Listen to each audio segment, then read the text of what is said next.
Hello दोस्तों, नमस्कार। इनमुक्त study centre में आप सभी का स्वागत है। आज हम लोग इतिहास का प्रैक्टिस सेट नंबर 9 सॉल्व करेंगे, जो आपके आगामी परीक्षा के लिए बहुत ही महत्वपूर्ण इतिहास के प्रश्न हैं।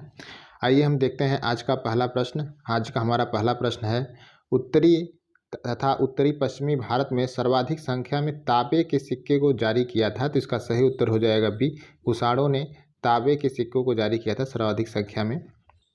इसका व्याख्या देख लेते हैं। उत्तर पश्चिम भारत में स्वर्ण सिक्कों का प्रचलन सर्वप्रथम इंडो ग्रीक राजाओं ने करवाया था, परंतु कुषाण राजाओं ने विभिन्न आकार के स्वर्ण, ताम्र, रजत मुद्राओं का प्रचलन करवाया, जिसमें ताम्र सिक्कों की संख्या सर्वाधिक है। अगला प्रश्न है हमारा, न्याय दर्शन को प्रचारित किया था। तो इसका सही उत्तर हो जाएगा बी, गौतम ने। न्याय दर्शन को प्रचारित किसने किया था? गौतम ने। आइए इस प्रश्न की व्याख्या देख लेते हैं।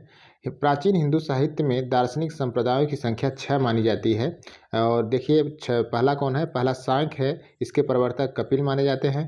दूसरा योग है, इसके प्रवर्तक पतंजलि माने जाते हैं। तीसरा न्याय है, इसके प्रवर्तक गौतम माने जाते हैं। चौथा वैशेषिक है, इसके प्रवर्तक कणाद माने जाते हैं।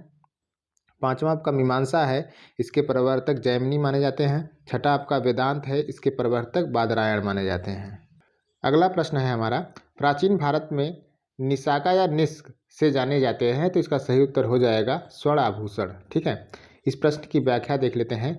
मौर्य युग से पूर्व निष्क जो था स्वर्ण आभूषण के रूप में प्रयुक्त होता था, परंतु मौर्य युग आते आते व्यापार व्यवसाय में नियमित सिक्कों का प्रचलन हो गया चुका था। इनमें सोने के सिक्कों को निष्क और स्वर्ण कहा जाता था। चांदी के सिक्कों को कारसार्पण या धरण कहा जाता था।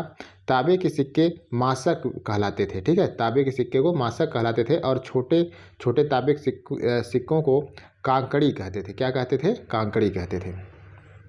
अगला हमारा प्रश्न है, भगवान महावीर का प्रथम शिष्य था। तो इसका सही उत्तर हो जाएगा ए, जमाली जो थे वह महावीर के प्रथम शिष्य थे। इस प्रश्न की व्याख्या देख लेते हैं।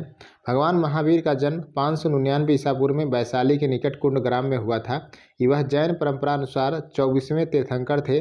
भगवान महावीर ने सर्वप्रथम अपने जमाता जमाली को शिष्य बनाया, किंतु उसने सर्वप्रथम जैन धर्म में विरोध किया था। ठीक है, अगला प्रश्न है हमारा, निम्नलिखित कथनों में कौन सा शंकराचार्य 8वीं शताब्दी के संत के बारे में सही नहीं है?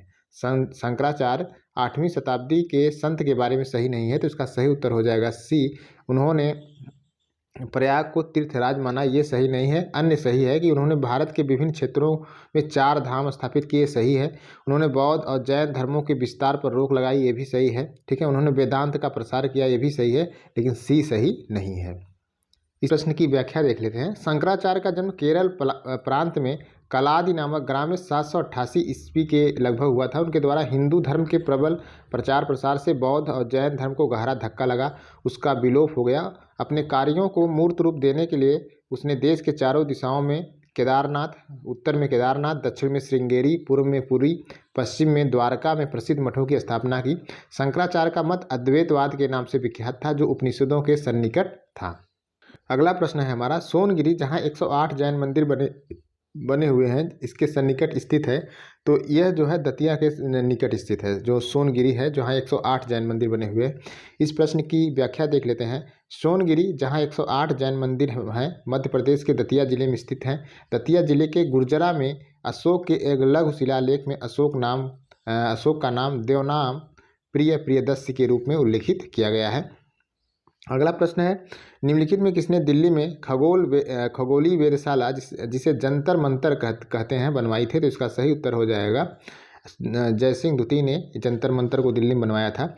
इस प्रश्न की व्याख्या देख लेते हैं। सवाई जयसिंह, जिनका समय था 1688 से 1743 ईस्वी, और उन्होंने प्रसिद्ध जयपुरी यानी गुलाब नगरी, जयपुर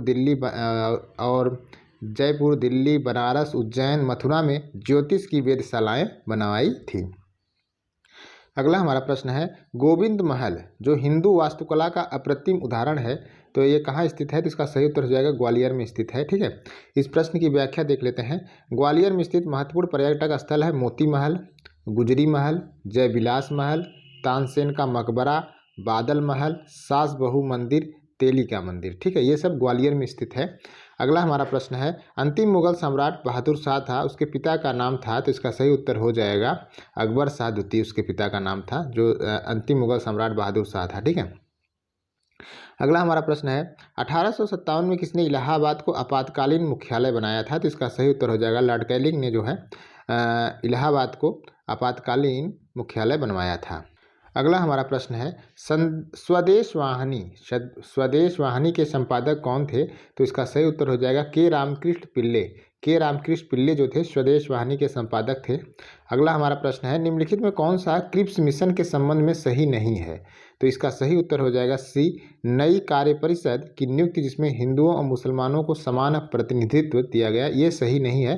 अन्य सही है, युद्ध समाप्त होने पर डोमिनियन दर्जा दिया जाएगा, ये सही है। संविधान सदन द्वारा निर्मित संविधान मान्य होगा, ये भी सही है। कोई भी सूबा भारतीय संघ से बाहर रह सकता है, ये भी सही है। आगे बढ़ते हैं। अगला हमारा प्रश्न है, निम्नलिखित में किसने भारतीय राष्ट्रीय कांग्रेस के कराची अधिवेशन का सभापतित्व किया था, तो इसका सही उत्तर हो जाएगा डी, वल्लभ भाई पटेल जो थे वह भारतीय राष्ट्रीय कांग्रेस के कराची अधिवेशन का सभापतित्व किया था। ठीक है, 1931 में। अगला प्रश्न है हमारा, निम्नलिखित सत्याग्रहों में से किसके नेतृत्व महात्मा गांधी ने नहीं किया था, तो किसका नेतृत्व महात्मा गांधी ने नहीं किया था, तो इसका सही उत्तर हो जाएगा बारदोली। बारदोली का नेतृत्व महात्मा गांधी ने नहीं किया था। गांधी जी ने खेड़ा सत्याग्रह 1918 में किया था, सही है। सविनय अवज्ञा 1930 में किया था, ये भी सही है। भारत छोड़ो आंदोलन 1942 में किया था, ये भी सही है। बारदोली सत्याग्रह 1928 में सरदार वल्लभ भाई पटेल के नेतृत्व में हुआ था। ठीक है। अगला प्रश्न है हमारा, निम्नलिखित में किस भाषा में दी इंडियन ओपिनियन पत्र नहीं छपा था, निम्नलिखित में किस भाषा में, तो इसका सही उत्तर हो जाएगा उर्दू भाषा में नहीं छपा था। और यह कब छपा था, 1903 में छपा था। कब, 1903 में। आइए इस प्रश्न की व्याख्या देख लेते हैं। महात्मा गांधी के दक्षिण अफ्रीका से इंडियन ओपिनियन नामक पत्र का प्रकाशन शुरू किया था और यह पत्र गुजराती, हिंदी, तमिल, अंग्रेजी में निकलता था। अगला हमारा प्रश्न है, किसने भारतीय राष्ट्रीय कांग्रेस के विरुद्ध अनुनय विनय विरोध की राजनीति का दोष लगाया, तो इसका सही उत्तर हो जाएगा बीजी तिलक ने कहा था कि जो कांग्रेस है वह अनुनय विनय विरोध की राजनीति करती है। ठीक है। और अगला हमारा प्रश्न है, किस भारतीय राष्ट्रीय आंदोलन का शीर्ष गीत वंदे मातरम है, तो इसका सही उत्तर हो जाएगा स्वदेशी आंदोलन का जो शीर्ष गीत था वंदे मातरम था। 1905 ईस्वी में बंगाल विभाजन के विरोध स्वरूप स्वदेशी आंदोलन में वंदे मातरम जो है विभाजन नहीं चाहिए, बंगाल एक है आदि का नारा लगाए थे। अगला हमारा प्रश्न है, भारतीय राष्ट्रीय कांग्रेस का प्रथम मुस्लिम प्रेसिडेंट कौन थे, तो इसका सही उत्तर हो जाएगा डी, बदरुद्दीन तैयब जी थे। ठीक है। और देखिए इसमें इस प्रश्न की व्याख्या देख लेते हैं। अबुल कलाम आज़ाद 1923 में दिल्ली विशेष अधिवेशन में, फिर 1940 में रामगढ़ अधिवेशन में ये भारतीय राष्ट्रीय कांग्रेस की अध्यक्षता किए थे। यमी अंसारी 1927 में मद्रास अधिवेशन में, बदरुद्दीन तैयब जी 1887 में मद्रास अधिवेशन में। ठीक है, प्रथम मुस्लिम प्रेसिडेंट थे कांग्रेस के। अगला प्रश्न है हमारा, महाराष्ट्र में गणपति पर्व का शुभारंभ किया था, तो इसका सही उत्तर हो जाएगा बाल गंगाधर तिलक ने जो है नवयुवकों को साहस और देश प्रेम की शिक्षा देने के लिए गणपति उत्सव और शिवाजी उत्सव प्रारंभ किया था। अगला हमारा प्रश्न है, 1921-22 में असहयोग आंदोलन का मुख्य प्रतिफल क्या था, तो इसका सही उत्तर हो जाएगा हिंदू मुस्लिम एकता। इस प्रश्न की व्याख्या देख लेते हैं। असहयोग आंदोलन अपने घोषित उद्देश्यों में आंशिक रूप से ही सफल रहा, परंतु अपने रचनात्मक कार्यों में इसे अवश्य अपार सफलता मिली। आंदोलन की सफलता का सबसे अधिक इस बात में निहित है कि इसने कांग्रेस को नई दिशा प्रदान की, साम्राज्यवाद पर आघात किया, पूरे देश में राष्ट्रीय प्रेम और देश प्रेम के प्रति बलिदान की भावना को व्यापक रूप दिया। अगला हमारा प्रश्न है, ब्रह्म समाज किस सिद्धांत पर आधारित है, तो इसका सही उत्तर हो जाएगा एकस्वरवाद। एकस्वरवाद की सिद्धांत पर जो है ब्रह्म समाज काम करता है। इस प्रश्न की व्याख्या देख लेते हैं। राजा राम मोहन राय 1928 ईस्वी में ब्रह्म समाज की स्थापना की थी। ब्रह्म समाज ने विश्वव्यापी ईश्वर की उपासना पर बल दिया। वे मूर्ति पूजा, बहुदेववाद के विरोधी और एकस्वरवाद के समर्थक थे। इनकी महत्वपूर्ण रचना है गिफ्ट टू मोनोथेइस्ट जो है एकस्वरवाद से संबंधित है।